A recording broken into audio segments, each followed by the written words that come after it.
అందరికీ నమస్కారం. News one network evening top 10 news bulletin కు స్వాగతం. ముఖ్యాంశాలు. ప్రజాభవన్ లో ఆర్థిక సంఘం భేటీ. హైదరాబాద్ లోని ప్రజాభవన్ లో 16వ ఆర్థిక సంఘం చైర్మన్ అరవింద్ పనగాడియా నేతృత్వంలో భేటీ అయింది. CM Revanth Reddy, deputy CM బట్టి విక్రమార్క మంత్రులు ఈ భేటీకి హాజరయ్యారు. పన్నుల శాతం 41 నుంచి 50% పెంచాలని ఆర్థిక సంఘాన్ని డిప్యూటీ సీఎం బట్టి విక్రమార్క కోరారు. బీసీ కుల గణనపై హైకోర్టు కీలక ఆదేశాలు. బీసీ కుల గణనపై తెలంగాణ హైకోర్టు కీలక ఆదేశాలు జారీ చేసింది. తెలంగాణ ప్రభుత్వం 3 నెలల్లోపు బీసీ కుల గణన చేపట్టాలని ఆదేశించింది. కుల గణన పూర్తయ్యాక నివేదికను హైకోర్టుకు అందజేయాలని ఉత్తర్వులు జారీ చేసింది. విజయవాడలో విరిగిన కొండ చర్యలు, ఒకరు మృతి. భారీ వర్షాల కారణంగా విజయవాడలో మరొకసారి కొండ చర్యలు విరిగిపడ్డాయి. ఈ ప్రమాదంలో ఒకరు మృతి చెందగా మరో 3కి గాయాలయ్యాయి. మాచవరం ప్రాంతంలో కొండ చర్యలు విరిగిపడడంతో రాము అనే వ్యక్తి అక్కడికక్కడే మృతి చెందాడు. అధికారులు సహాయక చర్యలను ముమ్మరం చేశారు. హుస్సేన్ సాగర్ లో నిమజ్జనానికి అనుమతి లేదు. హుస్సేన్ సాగర్ లో వినాయక నిమజ్జనాలు జరపకుండా జీహెచ్ఎంసీ పోలీస్ యంత్రాంగం ట్యాంకు బండ్ చుట్టూ ఫ్లెక్సీలను ఏర్పాటు చేసింది.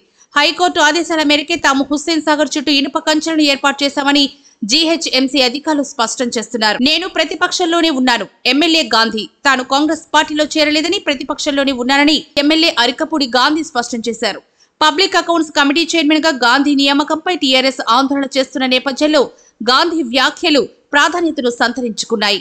సీఎం రేవంత్ రెడ్డి తనకు కాంగ్రెస్ కండువా కప్పలేదని స్పష్టం చేశారు. గోదావరి ఉగ్రరూపం. భారీ వర్షాల కారణంగా గోదావరి ఉగ్రరూపం దాల్చుతోంది. భద్రాచలం వద్ద నీటి మట్టం 45 అడుగులకు చేరింది. దీంతో అధికారులు మొదటి ప్రమాద హెచ్చరికను జారీ చేశారు. ధవళేశ్వరం బ్యారేజీకి భారీగా వరద నీరు వచ్చి చేరుతుండటంతో సముద్రంలోకి 7 లక్షల క్యూసెక్ల నీటిని అధికారులు విడుదల చేస్తున్నారు. 1,00,000 మందిని చంపడమే జగన్ లక్ష్యం. నారా లోకేష్.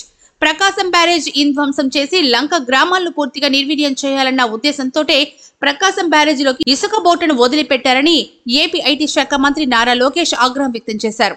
1,00,000 మందిని చంపాలనే ఉద్దేశంతోటే జగన్ తన అనుచరులతో ఇసుక బోటును ప్రకాశం బ్యారేజీలో వదిలిపెట్టారని ఆక్షేపించారు. ఇసుక బోట్ల కారణంగా బ్యారేజీ పాక్షికంగా దెబ్బతిన్నదని ఆయన అన్నారు. దీనిపై ప్రభుత్వం విచారణకు ఆదేశించిందని తెలిపారు. శ్రీరామ్ సాగర్ గేట్లు ఎత్తిన అధికారులు. ఎగువ ప్రాంతాల్లో కురుస్తున్న భారీ వర్షాలతో భారీగా వరద నీరు వస్తుండటంతో నిజామాబాద్ జిల్లాలోని శ్రీరామ్ సాగర్ ప్రాజెక్టు 9 గేట్లు ఎత్తి దిగువకు 55,000 క్యూసెక్ల నీటిని వదులుతున్నారు.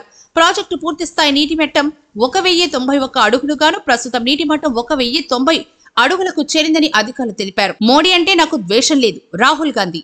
ప్రధాని మోడీ అంటే తనకు ఎలాంటి ద్వేషం లేదని లోక్సభ ప్రతిపక్ష నేత రాహుల్ గాంధీ స్పష్టం చేశారు. అమెరికా పర్యటనలో ఉన్న ఆయన వాషింగ్టన్ డీసీ జార్జ్ టౌన్ యూనివర్సిటీలో జరిగిన ఇంటరాక్షన్ కార్యక్రమంలో మాట్లాడారు.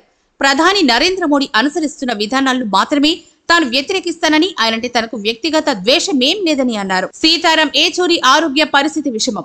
సిపిఎం ప్రధాన కార్యదర్శి సీతారాం ఏచూరి ఆరోగ్యం క్షీణించింది. గత నెల 19వ తేదీన అనారోగ్య సమస్యలతో ఢిల్లీ ఎయిమ్స్ లో చేరిన ఆయన ఆరోగ్యం రోజురోజుకి క్షీణిస్తోంది.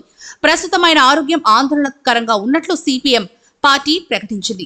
తదుపరి తాజా వార్తల కోసం చూస్తూనే ఉండండి న్యూస్ వన్ నెట్వర్క్.